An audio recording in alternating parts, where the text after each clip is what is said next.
Garrincha is one of the most overrated players of all time. I know it sounds crazy, but just hear me out for 60 seconds. You guys know me now as someone who respects old school ballers, but this guy is somehow widely regarded as the best dribbler of all time when he barely scraped up 100. To prove it, we're gonna do an A to Z in alphabetical order of random players replicating exactly what he does, but better. Get your pen and paper because in today's lesson, we're about to watch his greatest career highlights and unravel one of the biggest myths in football history. When you look at these aimless body feints and kangaroo jumps that don't actually go past anyone, which current Brazilian winger springs to mind? Yep, A for Antony. Except Antony is still capable of beating his man and have it registered as a successful dribble for all the stat merchants out there. Garrincha will face his man up 1v1, like the Spanish guys for the ball to go chase it and be screaming Toro, and then just turn around to give it to his fullback. This is no different to what Antony did to Dan Burn. Yeah, we all laughed at him. In fact, Antony's even done a little flick over the head to get past two defenders.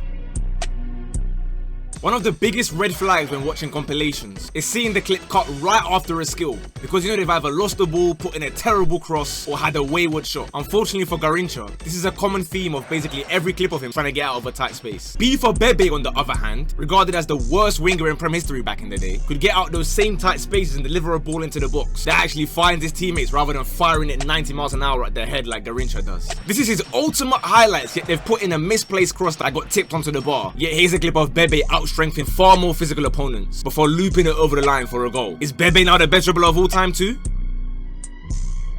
During the 1950s, TVs were limited to just urban areas on the Brazilian coast, so the majority of their 17 million population just read about him in their papers rather than seeing him be a byline merchant who would lose it whenever he tries to come inside. Look me in the virtual eye and tell me Cuadrado doesn't look more comfortable showing his man inside or outside before actually finding a teammate. Garrincha does a nice flick to get it over his man, and you'd expect the best dribbler in history to now drive forward and create a chance. So let's see what he does. Yet again, no skills, just runs to the byline, stops it and gives it back to his fullback. Cuadrado on the other hand would turn on the afterburners, chop it back like Garrincha, but this time find a teammate on the edge of the box to curl it home. I know what you're thinking, I'm being a bit harsh. Garrincha played in the 1950s, how can I expect him to go past players on these terrible pitches with heavy leather footballs? So you guys will go and bring up quotes from Pele about how great he was. So why is it that D for Di Stefano, who played in the exact same era, always had the ball under control like he had a magnet in his boots? This guy was playing on pitches that were built like Sainsbury's cookies, and yet nobody calls him an elite dribbler.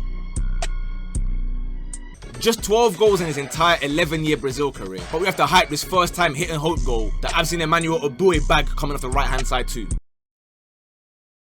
Nah, but what about this one where he controls a pass from his teammate before hitting a missile into the top corner? Well, we can stay at Galatasaray and show you Feghouli doing it even better. All this time, we haven't seen a single skill that would warrant the 5-star skills that gets him hyped up by all the kids that play FIFA. And before you say guys that need skills back in the day, here's Magico Gonzalez turning guys inside out with an elastical before demonstrating actual end product after. Or even a drag back cancel 40 years before we ever knew it could even be a thing. I repeat, these are the best highlights of his entire career. Here we have Garrincha picking up the ball on the halfway line with acres of space to run into. Rather than take his time to pick out a pass, what does he do? He smashes it wide from 50 yards out because he knows he has no business doing anything in the center of the pitch and should be chucked out wide. Imagine the Spider-Man identical meme, but replace it now with Hulk smashing shots wide too. Except every now and then Hulk's long ranges would fly in from a distance Garrincha could only dream of. He was so one-footed it became predictable. Anything off his left foot was easy pickings for the keeper. Unlike I-footed Iwobi playing off the right, who could assist his teammates with either foot.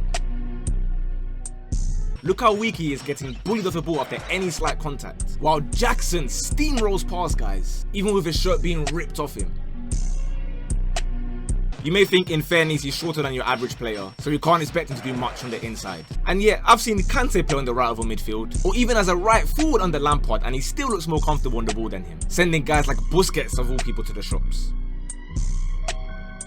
Now when Garrincha has acres of space to run into, he's definitely rapid, and fair play for doing that with one leg longer than the other. But does that mean that we should hype him up for doing a 100-meter sprint to the byline before launching it out of play? Because I've seen Lennon against Milan skip past players at full speed before finding Crouch to score. I dug through the tapes to find some assists from Garrincha, and look how terrible these balls are. Total luck that they weren't intercepted, and this one was bobbling around like 3D Space Pinball Cadet before going in. Lennon on the other hand could put it on a plate from any angle for Defoe to score.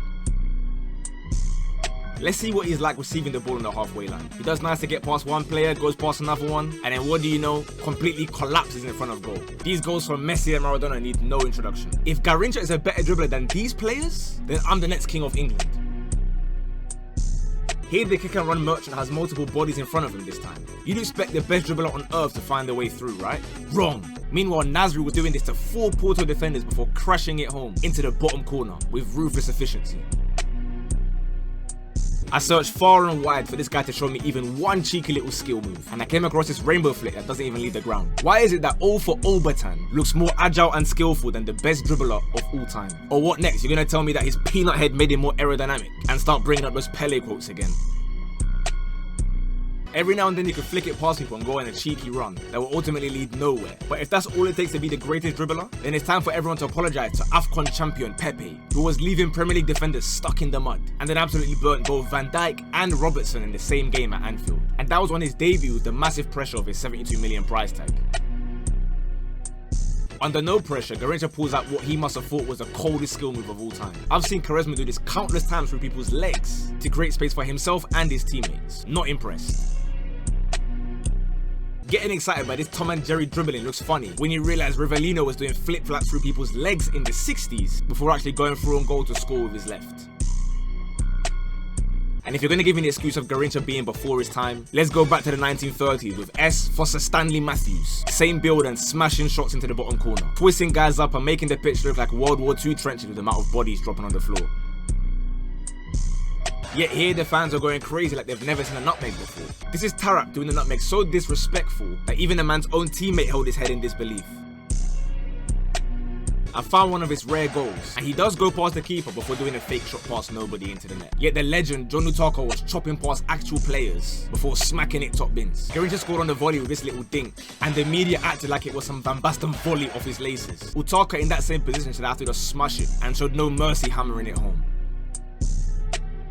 He did put it bottom corner every now and then, but I've seen V for Valencia do the same past Premier League icons like Cech. Garrincha did very well to beat his man on this one, but as always, so one-footed. Look at Valencia in the same position, switch it onto his left and green time finesse it.